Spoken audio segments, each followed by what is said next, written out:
Hello everyone, this is Michael with Quiet Lawn. I hope you're doing well. I was watching a video from another YouTuber recently in the last couple days. A nice gentleman out of Texas. The name of his YouTube channel is Off the Path with Kevin. Sounds like he's been in the lawn care business for a couple of years now. And the topic of the video was saying that he didn't think that he could require his customers to sign up for contracts or service agreements, what we really call them in the service industry. He couldn't get the customers in his area to agree to sign up for a service agreement.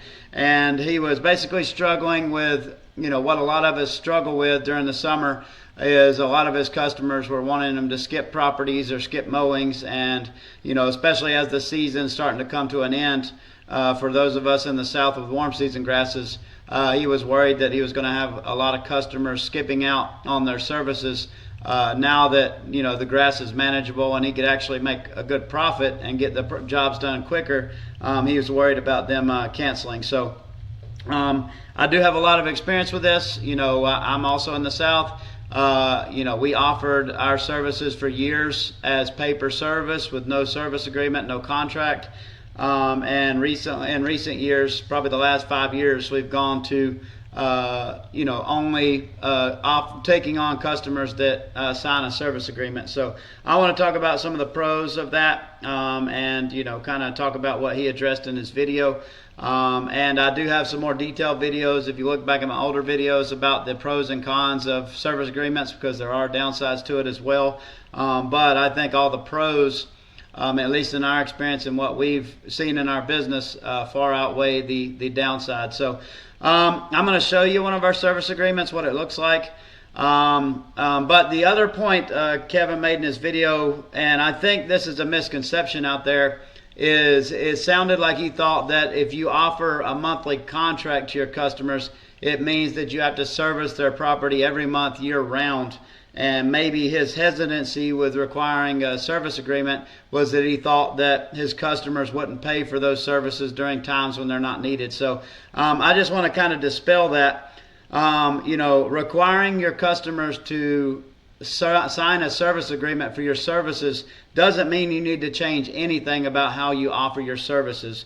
It basically just says that you're putting everything that you agreed to in writing, so that the customer can know what to expect from you, so that you know what to expect from the customer.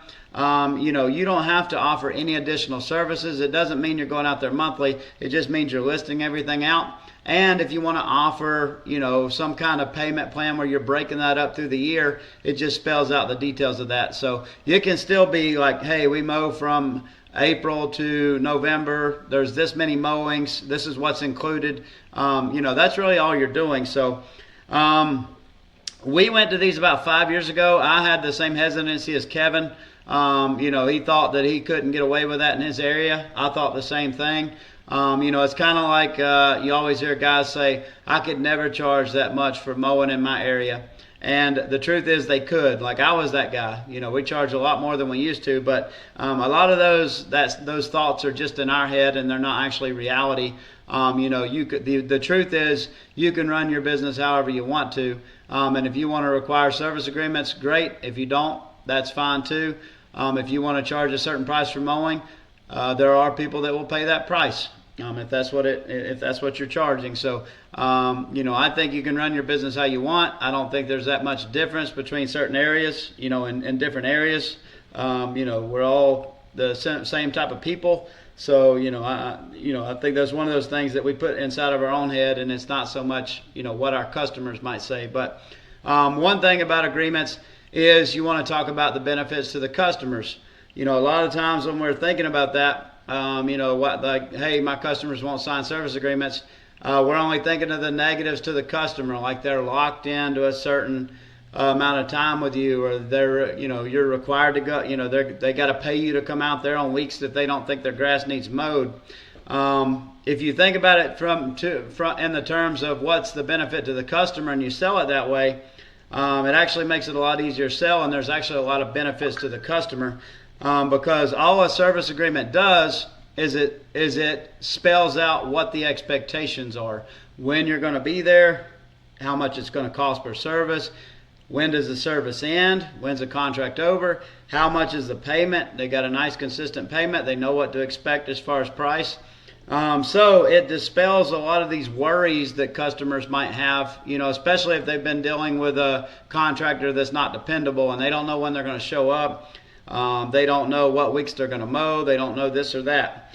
With our service agreements, it's spelled out very well. It tells them exactly how many services we're going to do that season.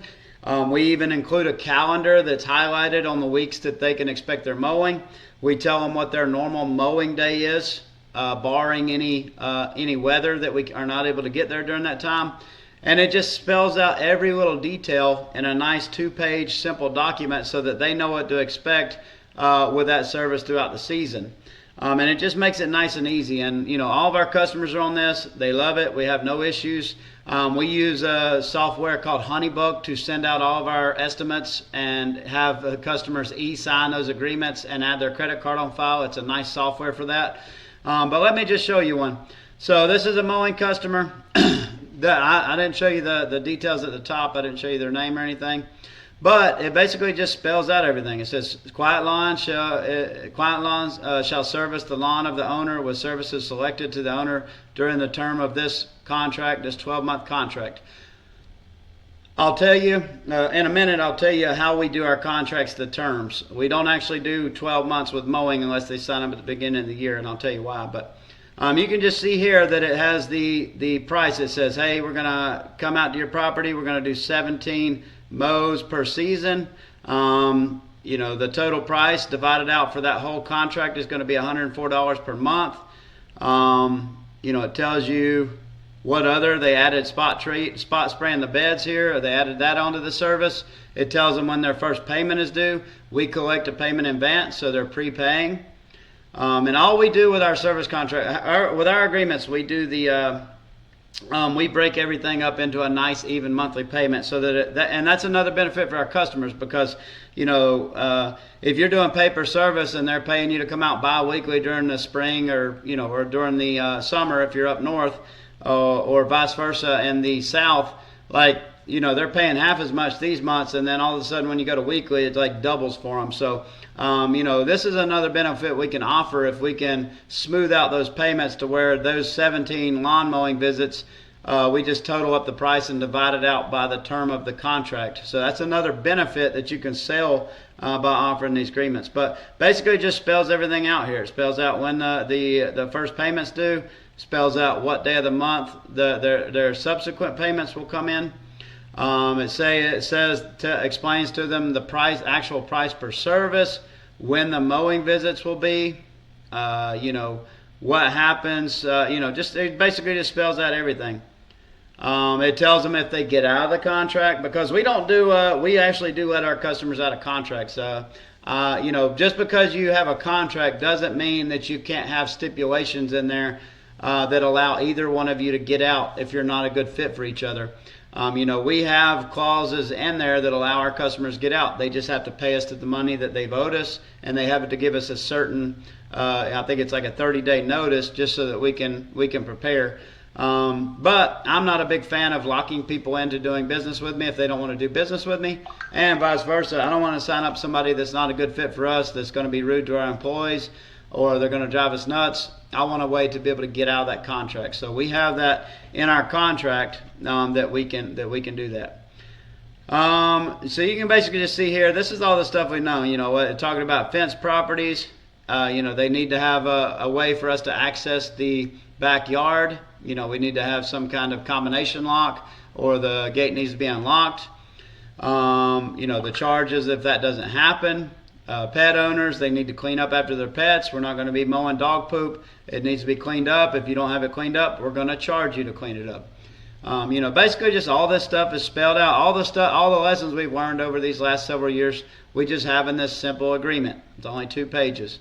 The owner wishes to cancel a particular scheduled visit, they'll be notified within 5 days.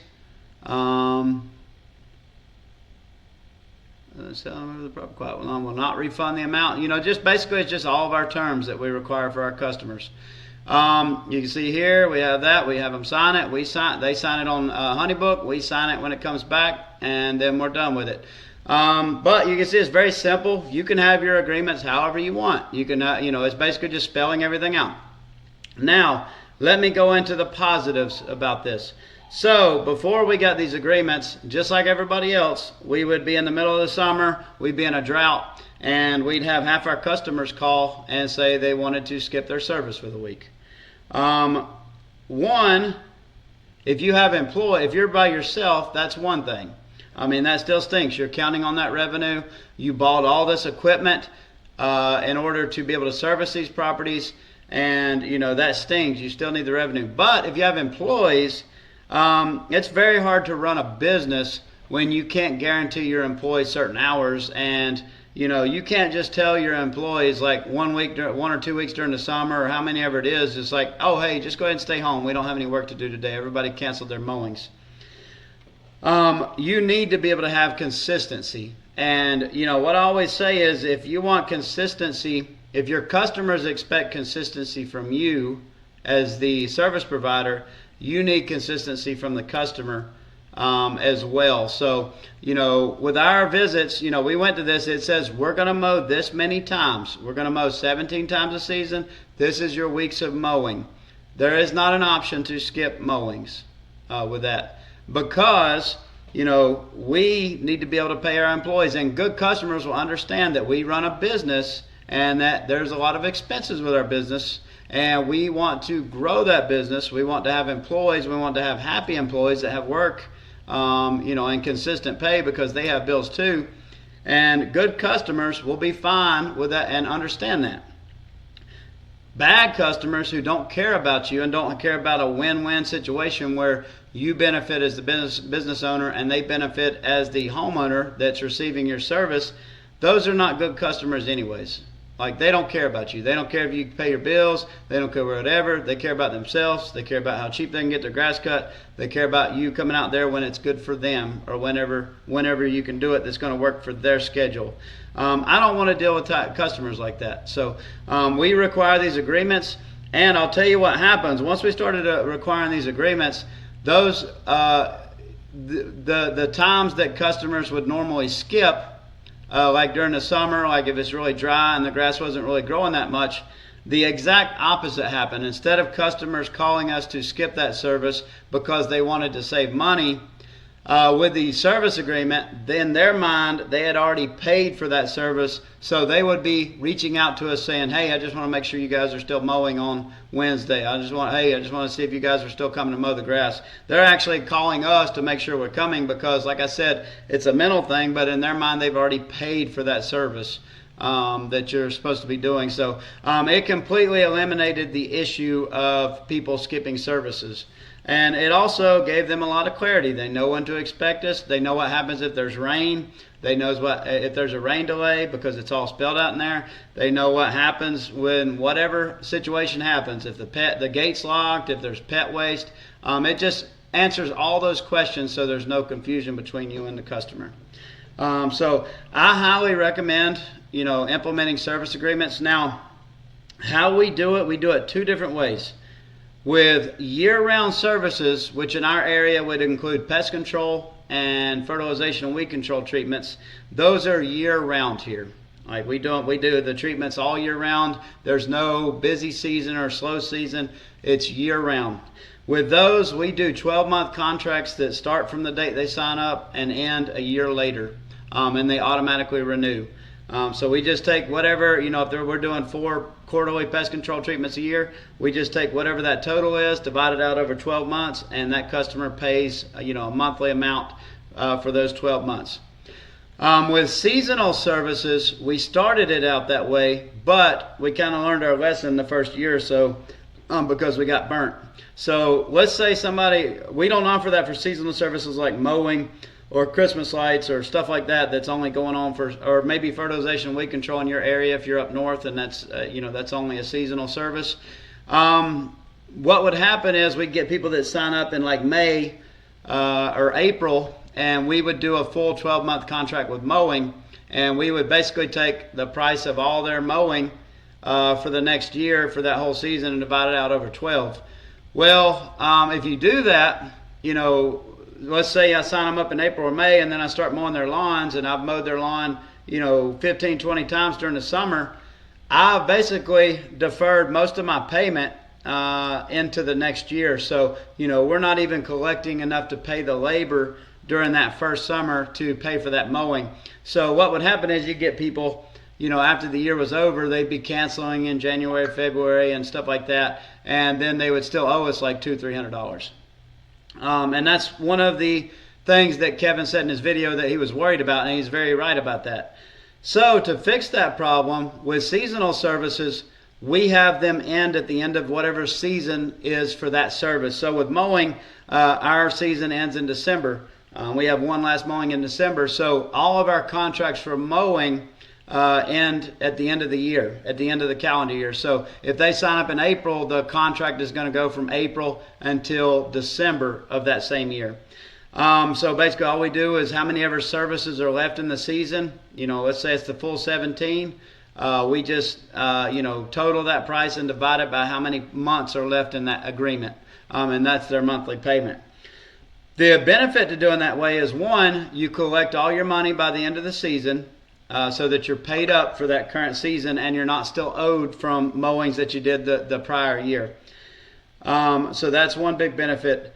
The other benefit to that is what we do is we already communicate with everybody at the end of the year, like November or early December, that hey, contract renewals are coming up in January. And for those people that signed up the first year, their payment's going to be a lot bigger, because let's just say they signed up in March or April. They're dividing that total cost of mowing only over like 8 or 9 months. But when they go to renew the following January, even though their mowing price per service might go up or it might stay the same, now they're dividing that total cost over the full 12 months, because their next contract is going to go from January to December. So they're dividing that. So their monthly payment that they've been making is actually going to go down. So that's one big benefit that you can offer to your customers, is that, after that first season, it's going to be a full year, because, now they're paying us in January, February, March. They're basically prepaying us for those first several mowing visits. So that's how we do it. Don't go 12 months on seasonal services. Like I said, you'll end up getting burned. You'll end up not getting the rest of your money. But that's how we do it now. So that if your season ended in October, your mowing season, and it starts in March, I would have your contract go from March to October. Whatever the end of your season is, have it go there. If you get somebody sign up in August or whatever, your contract with them might be 2 or 3 months, and then you have them renew for the next season after that. But yep, that's it. I know I rambled a lot. That's my view on contracts. Might you lose a few potential customers? Maybe. It really hasn't affected us. But I would argue that the ones that are not going to sign service agreements are the customers that you don't want to have anyways, because they don't really care about your business and you're running a good business, and they're fine with calling you 3, 4, 5 times during the season saying, hey, I don't think my lawn needs mowed. I'm sorry, this business is expensive, it's hard work, I have a lot of equipment, I have employees, they need stability, they need consistency. So if you want me to come out there and do this work, because you could do it yourself, there's no special skills required to mow your grass, but if you want me to do it, if you want me to invest in employees and equipment to be able to take care of this for you, I need consistency from you, and I need to know that my guys are going to have work and they're going to have stability and consistency in their scheduling. And that's just how it is, especially as you grow. That's how you got to be with your business. I like win-win situations where the customer wins and our business wins. But please leave your comments, your thoughts below in the please leave your thoughts below in the comments. Let me know what you think. Do you require service agreements with your business? And I look forward to hearing from y'all, and I'll see you in the next video. Have a good day.